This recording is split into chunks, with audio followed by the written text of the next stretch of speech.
So going back, we're going to talk about when were they born, languages used, tools used, experience, work ethic. So this ties into that sequence that I was going through already, generational and age differences. So when were they born? Simple question. The workplace, the average age of retirement could be 65, 75, and we're finding that more people are just returning to the workplace because it is a good way to keep steady income and to keep them busy. So if I were to work with someone in, let's say, the 1960s that wasn't too familiar with, let's just go back to our IT scenario, and someone who was born in, the 1990s, which one would you feel that was more comfortable with an IT scenario or networking and of that sort?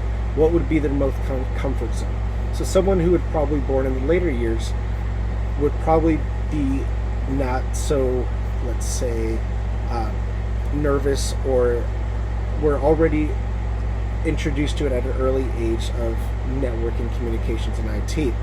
So that could play into the comfortability level of the task that may be at hand.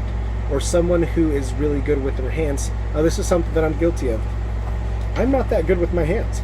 And this is a story that I'll kind of bring up that ties into this generational issue, is that right now we have a service for everything, and the internet has provided nonstop information and context lists for someone to do something to help us out.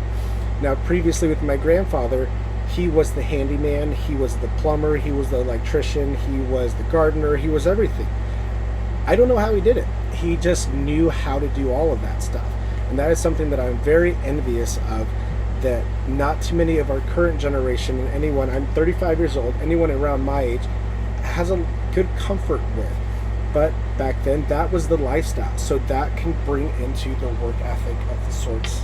So that's something that we need to consider when we talk about age.